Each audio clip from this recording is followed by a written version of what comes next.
Hello, everybody. Welcome back to the conversation series because creators are businesses. What we do is not simple. Give, the fans everything that they deserve. Being creative is like doing a 5,000 piece puzzle. Is something that you can learn and do over and over again. Always be as authentic as I can be. Hello, everybody. Welcome back to the conversation series. I am so excited to be coming right from New York, Miss Olivia Silio. She is the sports video content creator. I am incredibly excited to hop into her career because I have been obsessed with her TikTok of bringing everything New York and events and sports to life and to socials. Olivia, thank you so much for joining me. Thank you so much for having me. Wow, that was awesome. This is my first podcast. I'm so excited. I was just telling Olivia, she told me that beforehand. I'm like, it's such a huge honor when people tell me it's their first, but I'm excited because I want to hop into this world that you've created, but also have been a part of through your work. You've called this job that you're in currently like your dream job. What does dream job actually look and feel like in practice now that you're kind of living in it? Yeah, well, first of all, I want to say I'm also honored because I love what you're doing. And I know that when I was looking for my first job, I would have loved hearing just what you do and learning from people in the industry because it's so helpful. So just wanted to say that first. Thank you. I appreciate it. But my dream job was just to be able to do something in sports with something that I'm passionate about because I grew up playing sports as an athlete and then got into TV production and then in college I found this sports show and I was like, wait, it's two of the things that I'm very passionate about. I could just put them together. And then yeah, I think growing up, especially as a New York sports fan, and I just had this realization when I was covering the Yankees recently that I was like, wow, like younger me would be so proud of this job now because I used to like cry if I didn't get an autograph. Like I was like, oh my gosh, that's my favorite player. Um, and I was just, I don't know, it was just always something I wanted to do. So I just had this surreal moment the other day where I was just like, whoa. Yeah. I was standing on the field and I was just like, whoa, I'm just so thankful for it. But I want to repeat what you just said back to you too, just as a realization. Like you were covering the Yankees the other day. I know. I don't like that's crazy. It's I think it's incredible and it speaks to one the platform that you've created because it truly you have been able to I caught on you when you were doing the US Open. And it was so much fun because as somebody who's never been to the US Open, but it's always an event that I've wanted to go to, I was like, this is incredible to be able to see the different things that you were doing every single day and all the different activations that they have now as part of the US Open. Yeah, thank you. That was actually my first time going to the US Open as well. I've covered it from outside, but that was my first time being on the grounds. Yeah. And that was the most fun I've had in a long time. I was there for 12 days, I think. 12 days, and it was just the best experience. It was one of the coolest things I've ever gotten to do. You started, back in college, really directing and editing content in your time there. How has your creative eye evolved from being a student creator to now doing this sort of storytelling in the role that you have? That's a good question. I think the number one thing is that as I've gotten older, I've just gotten better with trusting myself and what I think will work. I think before when I was in college, I was sort of asking around, which I do think it's good to ask questions and sort of get a lay of the land, but also uh, make sure that you stay like true to yourself and just believe if you think something looks good, if you think it should be a certain way, like fight for that and say, because I know there's a lot of people that are in there. So if you truly believe something's going to work, and I get it, and sometimes, we're going to have mistakes or anything like that. But if there's something that you're covering and you're like, oh, I really want this shot. I think this will do really well. Like, do it. Just trust yourself. Trust that that's going to be working. I don't know. I think that was the biggest thing. I think before I used to be a little doubtful of, I don't know if this is going to be good or not. And it's like, usually if it's a gut feeling, it's going to do well. Now you were just saying the trust yourself, but is there a skill or a habit from your early creative days that you still rely on in your workflow today? I don't know if this is a good answer, but just like Premiere Pro, like things like Premiere Pro, now CapCut, any way to sort of I used to watch so many YouTube videos and tutorials on just how to like teach myself how to edit. Obviously, like in college I had to take an editing class, but um I think yeah, just little things like that, like just always learning and constantly watching videos of like new things or like if there are new trends coming up. I don't know if there's like one trend recently where everybody was doing that really thin video, like the ratio, Yes. like things like that, just learning how to adapt and go with things because there's always going to be a new trend. So I just like to constantly learn, and I'm still learning from so many people that are in the industry.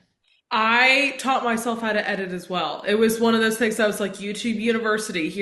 I'm going Yep. to learn how to do all of these things. And I always tell everybody, I'm like, please do not go back and look at my older videos on YouTube because it very, Well, I'm sure they're really good. I feel like they're good.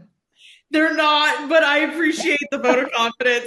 But it's one where I'm like, it was those things you're going through and you're learning and you're picking up things and you're kind of finding how you like to edit. And even now today, everybody's like, do you have an editor for this? And I'm like, no. Because I kind of like the challenge still of editing and going through these different processes. It's one of those things I'm like, yes, it does take a long time, but it's one that it's my challenge to go through with every episode of testing my skills and my abilities with editing. No, first of all, I didn't know you did that. That's so impressive to me. Because I know podcast editing, my roommate has a podcast and I know how much goes into that and the editing process is like she'll be up until 3 a.m. just cutting and I'm like, wow. It's all the perfectionist in us. Yeah.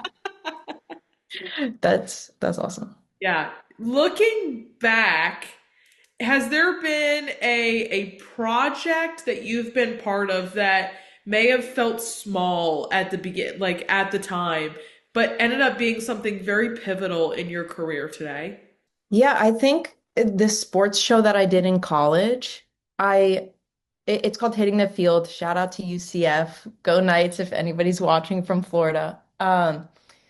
It was something that I just saw they had a little stand outside and it was a sports broadcasting show and I was like, what is this? And I think I didn't realize how much I would learn in that time because I didn't study broadcast and journalism. I actually studied film. So these were like two separate departments.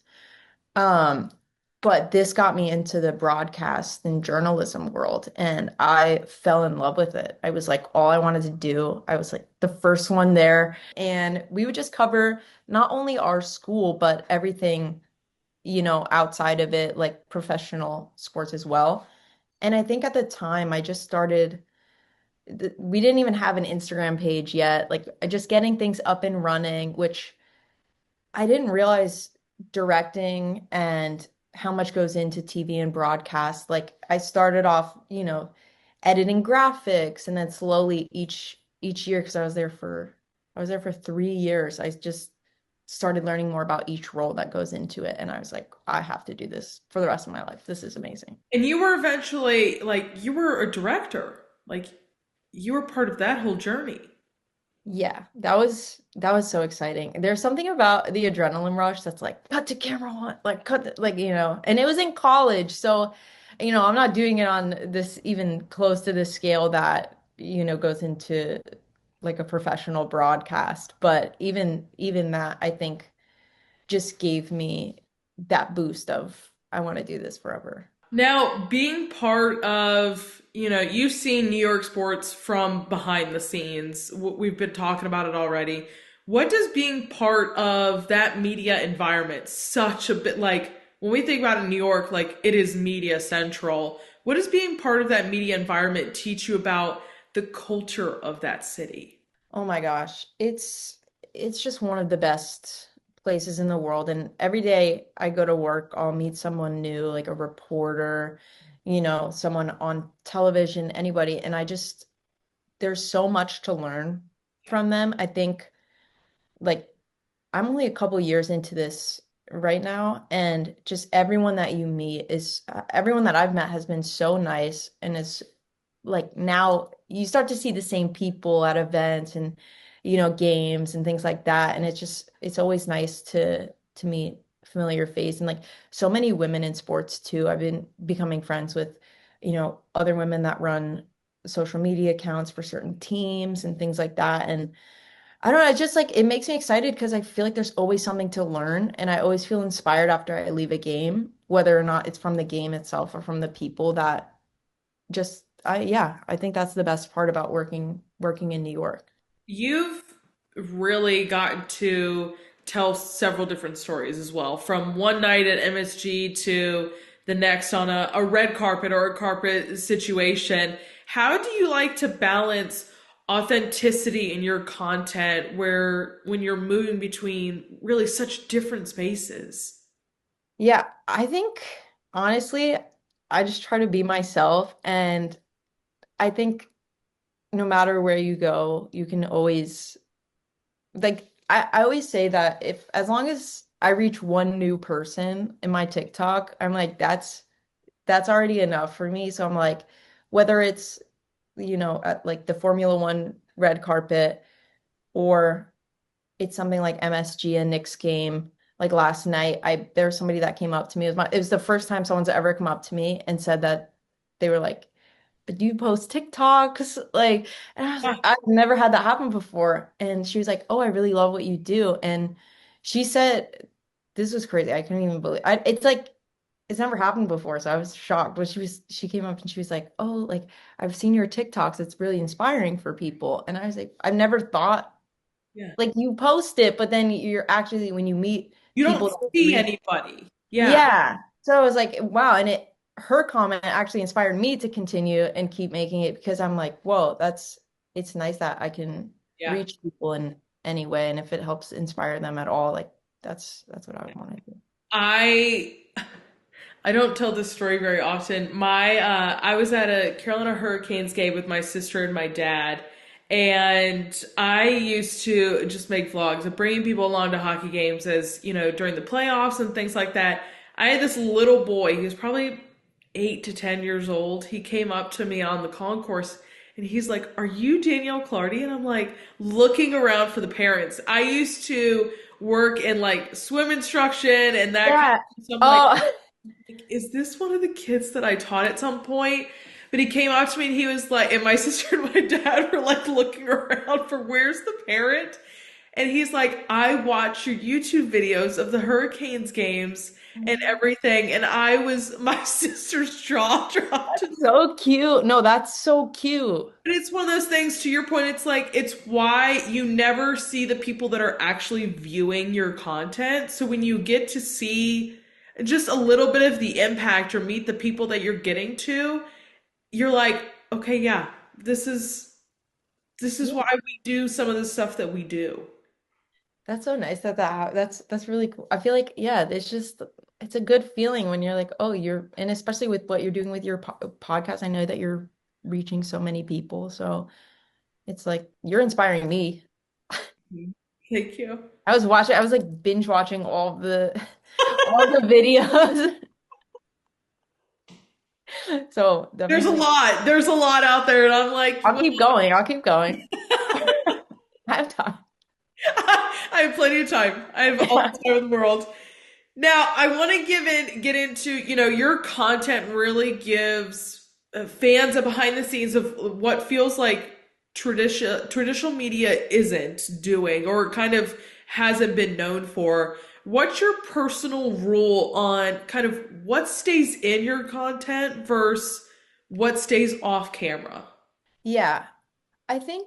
I think it's all a balance. It kind of depends on the game. Obviously, if the team lost, I'm not gonna post locker room footage of like an upset or something like that. I think it's all about, keeping it positive and keeping it light and showing New York sports fans things that might not be shown on, like, whenever I watch videos of covering games and things like that, especially on a traditional broadcast, I've never seen the behind the scenes of it as much. I think nowadays it's happening a lot more with TikTok and Instagram and things like that. But I've always been so curious about like the little things that aren't shown, right? Like getting ready to go live or like, basketball players joking around before a game, things like that, where I'm like, I have so much footage of this that, you know, obviously we're focused on their performance and getting that up, but I'm like, I want a place for these videos to live and show like the other side that people might not see, you know? And like so many of the athletes are so funny, they're so kind, there's like I love what they do. So I'm like, I want other people to see that too, they're not just like that they're like that off camera and stuff like that. Now, how has creating your TikTok and Instagram influenced how you think about, the professional storytelling you do at a publication? Yeah, I think honestly it helps a lot to know what people want to see. Like I love when people comment or engage and they're like, "Oh, I loved this," or like somebody was telling me something as simple as like someone telling me that they like honey mustard with their chicken tenders at Rangers games. Like something like that where I'm like they're engaging and just Yeah. I don't know, I just love hearing from people and like what they want to see. So it's like somebody was like, you should switch it up so that they start winning at home. And I'm like, that's actually very funny. Maybe I'll shout them out. I'll go do that the next game and just I can incorporate things in a way that, it's what people want to see in a way that's staying true to myself as well. So I don't know. I just want to have fun with it and reach people in that way. Which I've had really a lot of conversations here lately about, you know, how people in your space that are, doing these sorts of storytelling and these videos on TikTok and Instagram are changing the way of how sports journalism and how fan engagement is really happening now in today's world and where it's going to go in the next few years. What's your take on how creators like yourself are shaping those fields, are bringing new takes to sports journalism and this fan engagement side, where if people aren't able to go to a game, they're still able to experience these things on social media?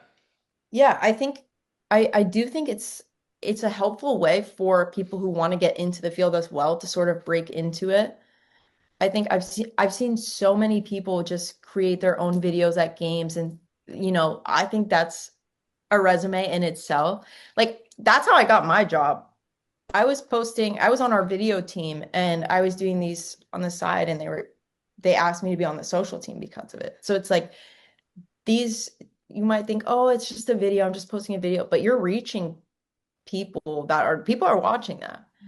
And I think that's such an inspiring thing for like TikTok was right when I came out of college. So I was like, this is the perfect opportunity to, it is just for fun, but it also can be a tool to help build your resume and help create things and show people your creative side. So I think that's how it is going to change the industry eventually, because there's going to be a lot of people coming from social media. It's funny too, like I have always for the last past 8 years always had my phone out and been recording moments and things like that. And you get everybody who's like, why don't you just put the phone down and like actually experience it? And I'm like, well, I could still go back and experience these things like years later now because I have the video. How do you decide which moments personally for yourself of like are worth documenting versus, living in it and like experiencing it without having your phone out at all these incredible events that you're at? Yeah, I think definitely a balance. There are so many times where I'm in work mode where I'm like, I have to film this, I have to get the shot. If I don't, I think recently, this is probably not good advice, but recently I've been doing the thing where I hold my phone up, but I look at what's happening and not my phone. So I feel like because I'm obviously there with work, I want to get the best shot, but I also want to experience it. And I've been doing that a lot. Um, but yeah, there are some times where I'm like, this moment doesn't even need my phone. Like there are moments where I'm like, it's going to be seen by so many Yeah, phones anyway that I'm like, when can you be in this moment again? yeah. And especially New York, like there's nothing like MSG Energy. I was there last night for their opener, and it's just the best feeling in the world. I put my phone down and I was just watching their introductions and just the eruption, the erupt, yeah, Eruption. You had it. yeah, I had it. The eruption of the crowd and just that energy is there's nothing like it. So sometimes, yeah, I just put my phone away and enjoy it because it's when are you going to do that again? Absolutely. Speaking about, just being in New York, what's the most New York thing that's ever happened to you while working an event? The most New York thing. So last year during playoffs, we God. All you interview. had to say was playoffs, and that you Yeah. were like, yep, there it is. And I mean this in the best way because I love him. I think it's the funniest thing. I tell people all the time. Because he's like one of my favorite players. But I met Shaquille O'Neal, Shaq, and I was like, we were doing a social video with him, and I introduced myself, and he, I shake his hand. I'm like, oh, I do our social media, and he looks at me and he goes, "What are you, 12?" I was like, "Hey, I will take that." Thank you. Um, from Shaq, I was like, "Thank you. That's very nice." But no, it just made me laugh, and it was the perfect icebreaker for us to do an interview. But that's one that I'm like, he is so funny. Yeah, I loved it. That's probably like the most New York thing. That was during Knicks playoffs last year. Love that.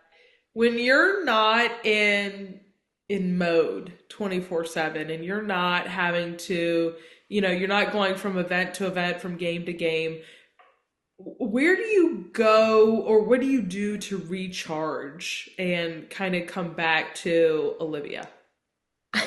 This is gonna sound actually crazy, but I don't even want to pretend I don't do it, especially during US Open or something or playoffs where there's a long stretch and I get one day off.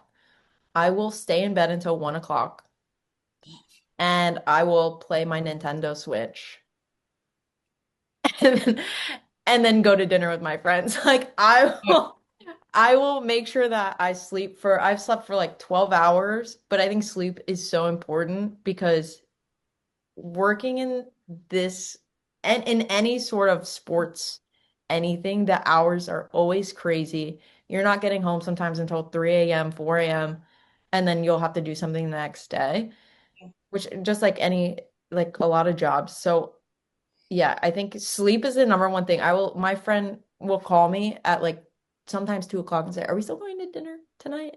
I'm like, "Yes," but I have to get my sleep. That's all I care about. That is how I recharge. And then I'll play some video games. Love it. I want to talk about mentorship, especially in this, space that you're in.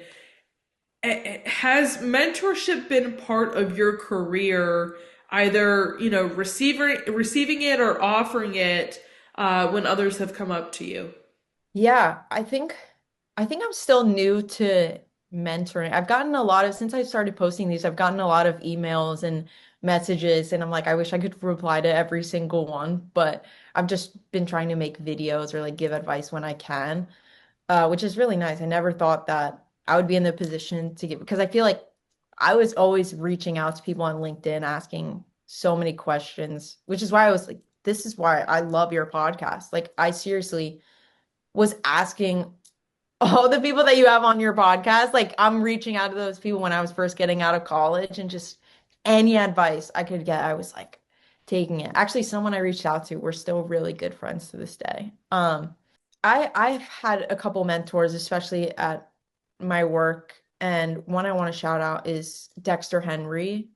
He is the best. Like genuinely, as he always introduces me to people that he thinks I'll want to do a video with or an interview with. And there's so many, three people last night came up to me and asked me if I knew him. And I texted him. I was like, Dexter, you are so loved by so many people. Because he's that kind of person where he'll just always, if there's like a job offer or like if there's a job that we have or another outlet has, he makes sure that all the people that he's mentoring, if he thinks that they're fit for it, obviously, they're going to be qualified for it. He'll always just have your back in anything that I've ever had a question where I've always gone to him. It's those people that one push you but also make you feel comfortable and help you in so many different ways and are great sounding boards too. I find like I have mentors where I'm like, okay, I've got this idea. And my mentor, she's like, tell me more. And I'm like, son of a bitch, I hate that phrase now. I'm like, stop saying tell me more. Tell me more. Because I feel like she pushes me, but at the same time, she's trying to pull more out of it. But it's those things that you realize when you get to that next stage of like, okay, finalizing that project, you've got the answers to those things. So it's those things that when you get there, you're like, that helped me so much. Yeah. Because To they know the potential that you have and they're just helping you realize it. Yeah, exactly. I want to ask how, we've talked about editing, but how do you like to keep developing your craft? Do you study others' work? Do you experiment? Where do you kind of like to live in there? I think just from honestly, I scroll so much on TikTok. It's terrible. I need to Doom scrolling. put to All sleep. the time. Yeah, it's doom scrolling. But I'll just watch people on TikTok and see what they're doing and even the people that I have at work, like just the conversations that they'll have, I'm like, oh, that could be a video. Like I feel like so many things come from natural conversation with people and or I'll have an idea. Sometimes they're terrible, but I'm like, I have to see it through. You have to see it Yes. through. You never know. You have to get the 43 views on a The video 43 views are so important. for you to be like, okay, we tried, we're here. Move Yeah, on. because you have to see what works and what doesn't work too, right? Yeah. Yeah. It is funny because I'm like, you see the people who are like, oh, I spent 8 hours editing this video for it to get no views. And I'm like, but you have to keep doing it. It's one of those that you just have to keep putting it out there. I posted one last night. I worked so hard on the audio for it, making like an inspirational Nick's welcome back. Yeah. Probably my worst performing video online.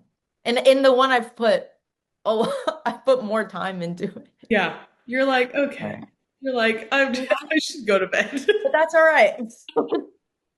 We'll get them next time. I've had videos that will be at like 300 views.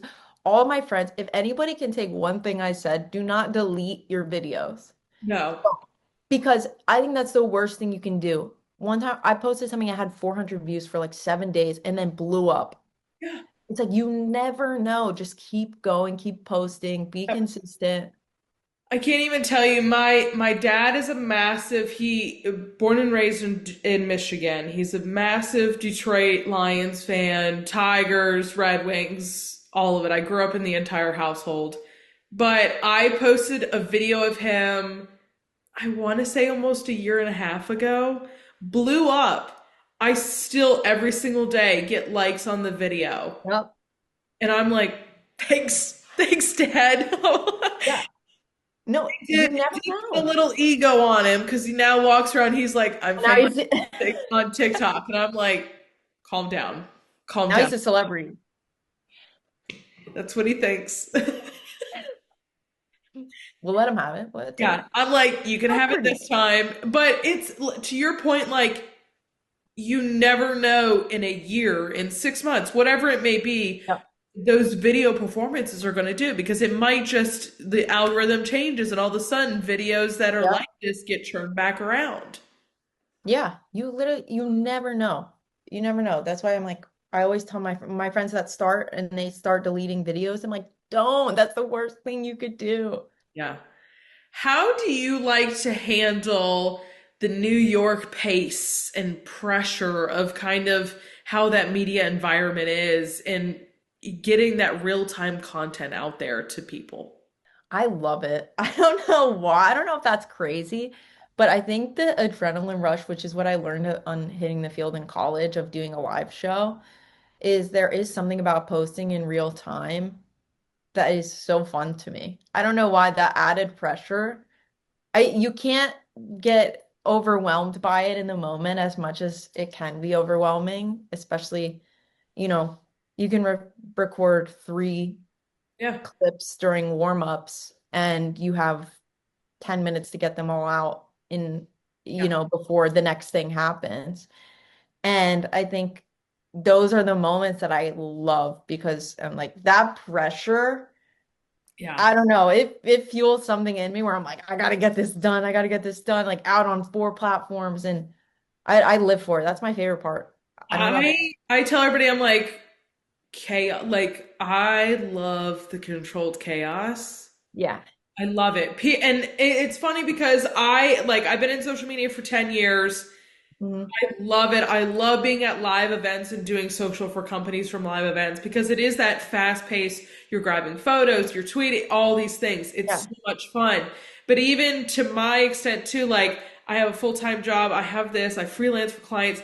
People are like, "Do you sleep?" And I'm like, "No, I don't." But it's those moments where I feel creatively fulfilled and all of these things kind of fuel it where it is that chaos that I'm like I'm not like using it to get by every day, but it's like how I stay fulfilled Yeah. It's creatively a fulfilled creative and active. fulfillment. Yeah. Yeah. No, there is something so energizing about it in a weird way, as much as like you would think it would drain you, but it does the opposite, where you're like, it just makes you want to do it more and a little Not an addictive. adrenaline junkie in any sense, and that's not why I Yeah, no, you're never gonna see me skydive, but that's something, but this is yes. what I could do. Yeah. My sister skydived and I'm like, dude, we're two different people. Really? I'm not doing it. No, no, you couldn't pay me. But that thrill Yeah. of doing it, Get it. I want to experience it without having to jump. Bungee jump, any of it. No, no. That Yeah. is really cool that she did it though. I'm like, you throw seven figures in front of me and maybe Here, what? Name the price. it'll start looking more appealing. But Right, right. I'm terrified of being that person that skydiving that just passes out or just throws up. Yeah, you wake I, up and you're already on the ground. How did I get here? I'm like, I am terrified I'd be that person. Yeah, no, same. We Yeah. could do it together, and then we'll just both pass out on the way down, and then There you everyone will go. be like, you did it. I tell everybody, I'm like, if I'm gonna skydive, I'm going to Hawaii. So I at least have something Ooh, really beautiful to look at, yeah. and then maybe. Well, you wouldn't be able to pass out because if you want to see the view. It'd be a really nice place to pass out. Let's just say that. Yeah. Fair, fair. I do want to pick your mind and just, some of those pieces of advice that you were saying when people are emailing you and asking you, but piece of advice you'd give to someone who wants to merge their passions of, sports, media, and culture like you have together. Honestly, this is gonna sound insane and not to copyright Nike, but literally just do it. Like do it. I remember when I was still in college, I came to New York and I went to one of those Jimmy Fallon tapings. And they're like, you can ask a question. And I asked, I was like, what's a piece of advice that you would give to somebody who wants to come up in this industry and, work at it? And he literally said, just post. He was like, it doesn't matter if it's your worst idea, just continue to do it. And I think consistency and work ethic are the two things that will ultimately get you to where you want to be. I think you just have to, obviously, I know sometimes with numbers and algorithms, it's so difficult because you're like, oh, I put my heart and soul into this video and it's not doing well. Yeah. But I promise you're reaching the right people. The people that are watching that video are the right people. So I think just continue to do it. Don't get discouraged. I know it's easy sometimes, but the number one thing, like I said, don't delete videos. Just Yeah. keep them up. People are watching. It doesn't matter. As long as you reach one person per video, that's all that matters. And don't do it just for the views. Do it because it's something that you love and that you're passionate about. But I think, look, as long as I always check and I'm like, as long as I reach one person, one viewer, that's all that matters. Because it's like, as long as you can inspire one, that's all that matters. Yeah. If we were to sit down again in person, preferably, Let's do it. let's Can do you come it. to New York? I come to New York. If we were to sit down and have this conversation in 5 years, where do you hope the Swilio brand, and creative voice will be? I really I still want to be in New York, but I want to go more so international. Like I really want to get into Formula One and things like that and be able to travel with work and sports and take it outside of New York while still maintaining the New York fan base as well because look, I love it here. There is nothing like New York. But I want to be able to branch out and sort of still work where I'm working now. I want to continue to do that and also grow my personal TikTok, Yeah. be able to just do things outside of New York as well. That's my goal. Uh, but yeah, I would love to just reach more people that want to get into this industry because I know it can be overwhelming at the beginning, especially. I think once you're in it, it's easier to sort of network and meet people, but the getting into it is the hardest part. And I want to just be able to encourage more people, especially women and that want to get into sports. It's so nice to just like have a group of us there, especially a lot of the times it's still you'll be the only woman in the press room. And so if I can just help encourage, get more, women in sports, that would be awesome. Now, my Saturdays and Sundays look a little different. They used to revolve around college football and NFL game days, but now I have developed a new love of F1. So, my most important question for you, Olivia, favorite driver, favorite team? Okay, favorite driver, Charles Leclerc. Okay. Favorite team, Ferrari. Okay. Lewis Hamilton. Love. I feel like that's just it's top tier. What about you? What would you say? Lando Norris.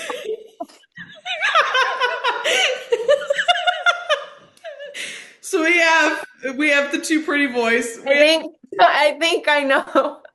I think we're on opposite teams, but that's all right. On opposite teams, but it's okay because Charles is actually my number two. Oh, okay.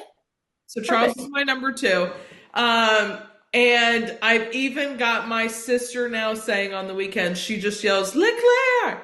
Like the kid from the Yeah, team. yeah, like She now that or does that. the So, have you seen the other one where they're younger and he's like, "What happened? Oh, nothing, just an incident." incident. My favorite video on the internet. It has now, when they talk about, your Sims and how, like, the things that you quote, mine are all F1. Like, Yeah. I was like, pure athlete, pure sweat. No, I love my favorite sports meme pages are always F1. I Yes. think, and whoever's running their social media does So, a phenomenal job. I love it. I love it. it's the most important question out of this entire. Sure. I want my last question for you, Olivia. When you think back to Olivia, who was growing up and playing sports, was loving sports, who, was at UCF and was creating these short films and broadcast and became a director, what do you think she'd say about where you are right now? Oh, wow. I think knowing little me, I think I would just say keep going. Like keep going, keep doing it. But I texted my parents the other day, especially like at the Yankees game, and I was just like, I can't believe that this is my life and like my uncles and Yeah. aunts and grandparents that grew up in the Bronx. I think they grew up right outside Old Yankee Stadium. I think they would be so proud of me too. Uh, so I think that's something that I think of them every single time. Isn't it funny? You're like, you look back and you see your parents and you see your grandparents at sporting events, and then you get to go to one of those sporting events, and you're like, Yeah. it's like, it's these weird feelings where you're like, okay, it's kind of home. Like, you feel like, okay, yep, this is where we've been and we've been coming, and now you get to be part of it. It's something special. It's really so special. I remember going to the garden and when I was a kid and just there'd be that bridge where I would see everyone in media with their laptops walking back and forth. And I was like, wow, that's so cool that they get to go here for work. And I had this realization the other day too when I was because sometimes when you're in it, you're not thinking Yeah. about it and you have to pull yourself out of it for a second. And I was walking on the bridge and I was like, wow, I used to watch people do the same thing. And I used to think, wow, that's so cool. And now I'm there and I'm like, I don't know. It was just a very surreal full Yeah. circle moment that I had the other. I've been having a lot of full circle moments recently because I don't know. I love it and it is really special. And you never know. There's some other little girl or just teenager over there who's saying, "I want look at all those people walking up," and you're one of those too. So it's always so inspiring to see somebody else. And I always say this next generation that's coming up behind us is really the generation that we're teaching and making space for as well, and changing things for, so they have room and they have creative space to be able to come up behind us and have some fun as well. Yeah, I'm like there have been so many people who have paved the way for Yeah. us, and I'm like if we can continue to do it and help anyone, I'm like that's the goal in this. That's yeah, I think we can do it, and I'm excited to do it. I like I don't know that's what I look forward to every day. Ladies and gentlemen, Miss Olivia Silio, I am so Wow. happy we were able to do this. We got to dip into so much, and I am so incredibly thankful for you for sitting down with me and sharing your story with me. Thank you so much. No, thank you so much. Seriously, I'm so glad that this was my first podcast. Like I wouldn't have wanted to do it anywhere else. I really love what you're doing. Thank So you. I so appreciate it. You guys, I'm going to have all of Olivia's socials down below. Please go give her a follow. Please stay in tune with everything she's doing and all the New York things that she's showing you and where she's going to go in the next few years. I so cannot wait to see it. And Olivia, I just appreciate you so much. thank you. I'll see you in New York for an F1 watch party. There we go. We'll There we go. go. We'll do it. I'm like, here we go. I'm still itching to get to my first race. Same. Yeah. Same. We'll go. We'll There we go. go. We'll make plans. We're gonna make plans, guys, and you're gonna see Olivia and I together over. It's gonna be overseas. We're gonna go to one of the European ones. Monaco. Yes. Yep. I'm there. I'm there. All right. Thanks, guys, and I hope you guys enjoyed this, and I will see you guys back here next time. Bye, y'all.